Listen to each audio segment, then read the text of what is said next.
4장 8절에서 10절입니다.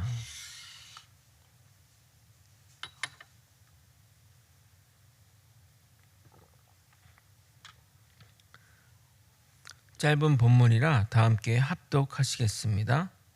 함께 읽겠습니다. 시작. 끝으로 형제들아, 무엇이든지 참되며 무엇이든지 경건하며 무엇이든지 옳으며 무엇이든지 정결하며 무엇이든지 사랑받을 만하며 무엇이든지 칭찬받을 만하며 무슨 덕이 있든지 무슨 기림이 있든지 이것들을 생각하라. 너희는 내게 배우고 받고 듣고 본 바를 행하라. 그리하면 평강의 하나님이 너희와 함께 계시리라. 내가 주 안에서 크게 기뻐함은 너희가 나를 생각하던 것이 이제 다시 싹이 나미니 너희가 또한 이를 위하여 생각은 하였으나 기회는 없었느니라. 아멘. 빌립보 교회의 권면에 대한 빌립보 교회의 분란에 대한 사도 바울의 사도적 권면은 크게 두 가지 면에서 이루어지게 됩니다. 성도 개인과 공동체의 권면을 주고 있습니다. 개인에 대한 권면은 주 안에서 같은 마음을 품으라는 것입니다. 이 말이 추상적이라 느껴지겠지만 상대방을 원수나 적으로 여기지 말고 천국에 같이 갈 존재로 여기며 주님의 마음을 먼저 품은 사람이 받아 안아야 할 것입니다. 물론 말처럼 쉽지는 않을 것입니다. 그러나 주님이 나를 품으신 그 사랑을 생각하며 품어야 우리도 주님 앞에 안겨질 것입니다. 그리고 공동체도 함께 이 문제 해결에 힘을 보태야 합니다. 개인의 일이니 나몰라라 하거나 오히려 분쟁에 동참해서는 안 됩니다. 분란에 참여하게 되면 결국 교회는 쪼개질 수밖에 없습니다. 최근에 나는 솔로라는 연애 프로그램이 사회적으로 엄청난 인기를 모으고 있습니다. 우리 성도님은 거의 보지 않으시겠지만 요즘 가장 핫한 프로그램 중에 하나입니다.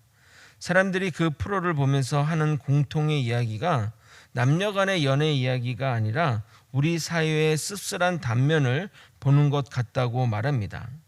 자기 일이 아닌 남의 일에 참견하고 관여하고 그러다 문제가 생기면 발뺌하고 나몰라라 하고 자신이 하는 행동은 괜찮고 남이 자신에게 한 행동에는 화를 내는 내로남불을 보여주기에 연애를 배우는 것이 아니라 인생을 배운다고 말합니다. 나쁜 일은 으쌰으쌰 힘을 합치고 마구잡이로 가짜 뉴스나 자신의 생각인 내피셜을 이야기하고 뭔가 해결을 하고자 할 때는 발을 빼는 인간의 군상을 보면서 주님의 공동체가 저렇게 되어서는 안 되는데 라는 걱정이 되었습니다. 요즘 너무나 많은 교회 공동체가 분란을 겪고 있습니다.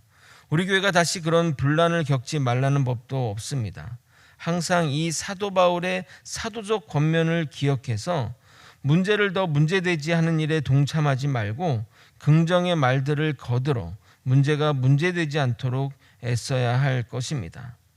오늘은 이제 그 빌립보 서신서의 결론부라 하겠습니다. 결론이라 기존의 내용을 정리할 것으로 생각하지만 그렇지 않습니다. 결론부에도 깊은 내용이 담고 있어서 여러분들과 그것을 나누도록 하겠습니다. 아마도 오늘은 8절만 설교하고 설교가 마무리되지 않을까 생각합니다. 오늘도 깨달음과 은혜가 있기를 예수님의 이름으로 소망합니다. 사도 바울은 편지를 마무리하며 모든 성도들에게 이렇게 권면합니다. 한번 8절을 다시 한번 읽어보도록 하겠습니다. 함께 읽겠습니다. 시작. 끝으로 형제들아, 무엇에든지 참되며 무엇에든지 경건하며 무엇에든지 옳으며 무엇에든지 정결하며 무엇에든지 사랑받을 만하며 무엇에든지 칭찬받을 만하며 무슨 덕이 있든지 무슨 기림이 있든지 이것들을 생각하라. 사도 바울은 신앙생활의 실제적인 덕목 8가지를 제시하고 있습니다. 첫 번째로 모든 것에 참되라고 말합니다. 참으로 번역한 헬라어 알레테이아는 그 진리를 말합니다.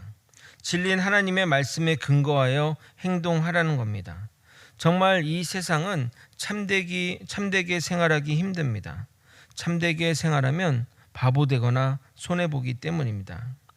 제가 아까 이야기한 나는 솔로 이야기를 하려고 하는데 우리 사모가 설교 가운데 방송이나 뭐 드라마 이야기하면 성도님이 목사님이 설교 준비는 안 하고 방송만 본다고 생각한다고 말하지 말라고 하나, 솔직히 저는 이슈가 있는 부분들은 좀 찾아보는 편입니다. 왜냐하면 그 안에 이 세상이 담겨 있기 때문입니다. 사역자는 성경 안에서만 있으면 절대 안 됩니다. 현실과 동떨어진 말씀은 그 자체로는 좋을지 모르지만 성도들의 삶에 어떠한 방향성도 제시하지 못합니다. 죄송합니다. 유명한 목사님 중에는 청교도 신학에 심취해서 설교 가운데 18세기 성직자들의 글과 설교를 자주 인용하고 그러한 내용으로 설교를 하는 분이 있는데, 그분의 설교는 정작 성도들보다는 목회자들의 인기가 좋으니 뭐라 말하겠습니까? 반면 대중들이 선호하고 인기 있는 설교자의 설교는 다른 목회자들의 비판의 대상이 되기도 합니다. 설교가 가볍다, 또 깊이가 없다, 유행을 따라간다, 성도들의 입맛을 따라 설교한다 등등 이런 비판을 받지만 성도들은 오히려 그 설교의 은혜를 받습니다. 저는 어느 것도 치우치면은 안 되겠지만 목회자는 양발을 하나는 세상에 하나는 성경에 두고 설교해야 된다고 생각합니다. 그래서 독일의 유명한 목회자인 칼 바르트는 한 손에 성경, 한 손에 신문을 들고 설교하라고 강조하는 것입니다. 사설이 길었는데 앞에서 말한 나는 솔로를 보면 어떤 여자분이, 출연자 중에 하나분이, 물론 일반인이죠, 남의 연애사에 관여하여 자신의 생각을 상대방의 의견이라 말해 문제가 확대되었고 결국 그 좋은 감정을 가지고 있던 두 사람의 연애가 파탄이 나게 되었습니다. 제가 좀 그것을 감정이입하고 보게 된 배경에는 그 피해자가 교회를 다니는 분이신데 교회 가서 눈물로 막 기도하는 장면도 나오거든요. 그것 때문에 더욱 마음이 쓰였습니다. 나중에는 오히려 피해자가 남의 말을 함부로 한 사람에게 사과하는 장면이 나와 시청자들이 그것을 보고 화를 내고 했습니다. 만약 그들의 거짓과 행동이 영상으로 찍히지 않았으면 몰랐을 것인데 증거가 영상으로 명백하게 남아서 더욱 그들이 욕을 먹은 것입니다. 줄줄이 사과문을 올리고 하는데 정말 증거가 없으면 목소리 큰 사람이나 힘센 사람이 이기는 상황이 되었을 것입니다. 우리가 예수를 믿는 사람으로서 세상에서 항상 주의 영광을 드러내기 위해 약자의 위치 또는 양보하는 위치에 서다 보면 저런 거짓에 당하겠다는 생각이 듭니다. 자신의 의견을 강하게 표현하려고 하면 교회 다닌 사람이 왜 그래? 하면 움츠려드는 것이 사실 아닙니까? 저도 사실 혹여나 제 행동이 예수님에게 누가 될까 봐 항상 조심조심 행동합니다. 사람들이 목사가 왜 이래 할까 봐 말입니다. 참되기도 힘들지만 참되다고 그것을 순수하게 받아들이지 않는 세상이, 아니 그것을 이용해 먹는 현실이 더 안타까울 따름입니다. 두 번째로 권면한 덕목은 바로 경건입니다. 그러나 이 번역은 좀 잘못되었습니다. 우리가 하나님의 성품으로 주님 앞에서는 경건의 헬라어는 유세베이아입니다. 그런데 여기서 쓰인 헬라어 셈나는 인격적으로 존경할 만한 그런 것을 가리켜서 경건이라고 하면 오해할 수 있습니다. 신앙적인 덕목이 아니라 이거는 세상적인 덕목으로서 현대인의 성경은 이것을 잘 번역하여 고상하다고 표현했습니다. 이 표현이 정확한 번역이라 하겠습니다. 이 사도 바울의 권면은 신앙적인 권면만 아니라 우리가 세상에서 어떻게 살아야 되는지에 대한 실제적인 권면이 담고 있기 때문에 이 단어 하나하나도 굉장히 중요하다 하겠습니다. 세 번째로 오름입니다. 이것은 경건과 반대로 시시비비를 가릴 때의 기준인 오름이 아니라 하나님의 시각으로 볼 때 의롭고 공정한 것을 말합니다. 우리는 신분주의를 따르는 자들입니다. 세상에서는 자녀를 제물로 바치라는 것이 말도 안 되는 말일지라도 하나님이 하라고 하면 옳은 것입니다. 세상에서는 원수를 사랑하는 것이 불가능하지만 하나님이 하라면 해야 옳은 것입니다. 우리의 기준은 하나님이 되어야지 다른 것이 되어서는 안 됩니다. 아까 세상에서 예수를 믿어서 손해보고 억울한 일을 당해도 주님은 아실 것이기에 하늘나라 영상에 찍혀 있다고 생각하며 여기서는 욕먹고 여기서는 손해보더라도 아쉬워하지 말고 주님 바라보며 나아가길 예수님의 이름으로 소망합니다. 사도 바울이 권면한 성도가 살아갈 때 가져야 할 덕목 네 번째는 정결함입니다. 정결함의 헬라어 하그노스는 순수한, 고상한, 섞이지 않은 뜻의 의미로 잘못과 거짓이 없는 흠이 없는 상태를 말합니다. 이 말과 유사하게 쓰이는 동의어로 거룩이라는 의미의 하기오스가 있는데, 하기오스는 구별과 분리의 의미를 말한다면 하그노스는 절대적인 깨끗함을 말합니다. 이해를 돕기에 쉽게 설명하자면 거룩은 쌀과 보리가 섞여 있는데 그 보리에서 쌀을 구별해내는 것을 말한다고 한다면, 정결은 쌀 안에서 더러운 쌀 또는 벌레 먹은 쌀을 골라내는 것을 말합니다. 이 정결은 예배와 의식 가운데 정결함을 의미하기도 하고, 인생 모든 영역에서 순수한 것, 동기와 행위 모두 있어서 정결함을 의미합니다. 우리에게는 거룩함과 정결함 둘 다 필요합니다. 그러나 세상에서 살아야 하기 때문에 너무 정결함을 주장하며 살 수는 없습니다. 그러려면 이 세상이 아닌 산이나 외진 곳에서만 살아야 합니다. 세상 속에 살면서 세상과 타협하지 않는, 그럼에도 구별된 삶을 살아가야 하고, 우리 안의 신앙적인 부분은 정결함을 유지해야 합니다. 좀 더 쉽게 설명드리면 직장이나 사회에서 그 사람들과 구분과 분리된 삶이 아닌 구별된 삶의 기준으로 살아야 합니다. 정말 감사하게 요즘은 술과 담배를 안 해도 이제는 전혀 문제될 것이 없습니다. 그러니까 그런 것들을 안 하는 것들이 문제될 것이 없기 때문에 안 하면 되는 겁니다. 부정한 일, 예를 들어 뇌물을 주거나 정상적인 방법이 아니면 그런 일엔 관여해서는 안 됩니다. 그것을 안 한다고 해서 문제되면 어쩔 수 없는 것입니다. 하지만 하지 않는 것이 장기간의 생각을 하게 되면 더 좋은 것입니다.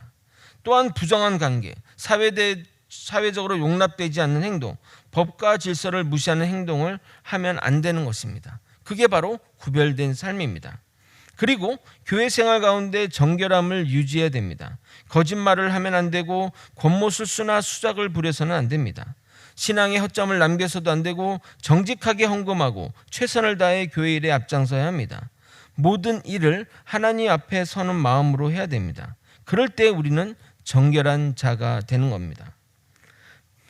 사도 바울의 다섯 번째 권면은 사랑받을 만하며입니다. 사랑받을 만하며의 헬라어 프로스필레스는 우호적인, 또 사랑을 야기하는 매력적인 등의 의미를 쓰이며 신약에서는 여기서만 사용된 단어입니다. 이어지는 칭찬받을 만하며 또는 칭찬받을 만하며로 좋은 평판을 말합니다.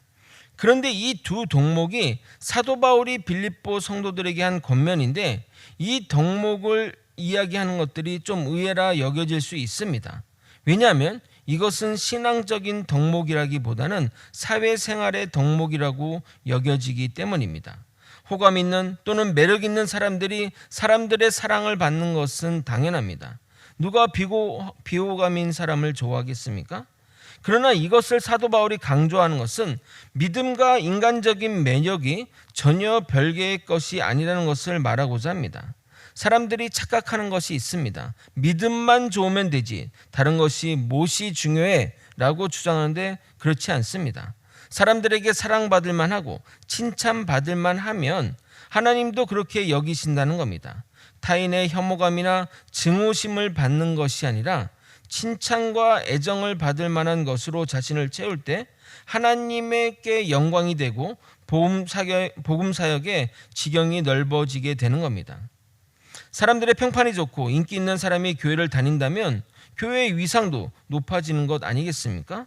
예를 들어 유재석 같은 분들이 교회를 다닌다고 하면 얼마나 좋겠습니까? 반대로 문제를 일으킨 연예인들이 교회 다닌다고 하면 그 사람 때문에 하나님 싸잡아 욕을 받게 되는 것 아니냐 이 말입니다. 그러므로 우리가 세상에서도 호감을 받도록 노력하는 것은 정말 중요합니다.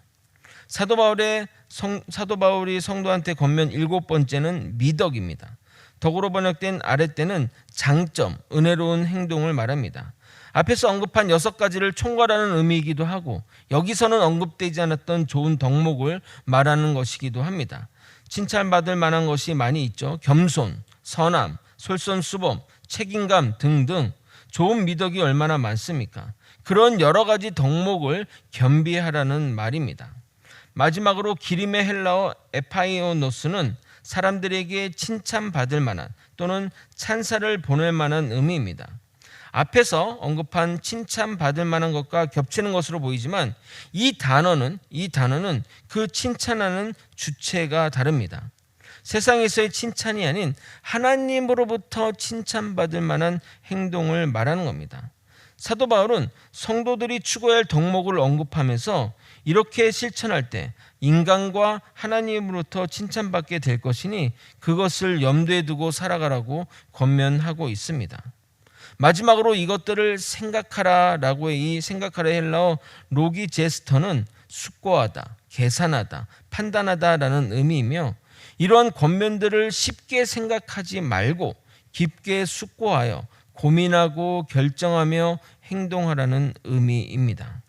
말씀을 정리하겠습니다. 사도 바울은 빌립보 성도들에게 8가지 생활 덕목을 제시합니다. 그런데 특이한 점은 교회의 신앙적인 덕목만 제시한 것이 아니라 사회생활 전반에 걸친 덕목들을 제시한다는 겁니다. 이것을 통해 사도 바울의 권면이 얼마나 실용적인지를 보여주는 것을 알 수 있습니다. 이처럼 신앙은 현실을 기반해야 합니다. 현실을 기반하지 않는 신앙은 뜬구름 잡는 이야기만 될 뿐입니다. 우리가 세상에서 칭찬받으면 하나님께도 칭찬받게 됩니다. 반대로 세상에서 지탄을 받는데 하나님께 칭찬받는다는 것은 말도 안 됩니다. 물론 세상과 말씀이 격돌하는 부분이 존재합니다. 그것은 말씀의 문제가 아니라 세상이 타락해서임을 잊어서는 안 됩니다. 예를 들어 동성화 합법화 문제들 보면 말씀이 문제입니까? 아니면 세상이 타락해서입니까? 그러므로 무턱대고 세상만 따라가서도 안 됩니다. 그래서 사도 바울의 권면은 청결함과 오름에 대한 덕목이 같이 이렇게 정결함과 또 오름의 덕목이 같이 포함되어 있는 겁니다. 우리가 잘 분별하여 세상에서도 신앙적인 면에서도 승리하는 저와 여러분이 되시길 예수님의 이름으로 기도합니다. 기도하시겠습니다. 하나님 아버지, 오늘의 말씀을 통해 우리가 이 땅에서 또 교회 생활과 하나님을 섬기는 일들 가운데 어떠한 신앙생활과 삶의 자세로 살아야 하는지 깨닫는 시간이 되게 도와주시옵소서. 아버지, 또 짧은 시간이라 길게 얘기할 수 없지만 한 가지 덕목마다 우리가 배워야 할 것들이 많이 있을 줄 믿습니다. 우리의 삶 가운데 이 신앙생활을 따라서 하나님을 닮아가는 그런 믿음의 백성들이 될 수 있도록 이끌어 주시옵소서. 사랑이 많으신 예수 그리스도 이름으로 기도드렸나이다. 아멘.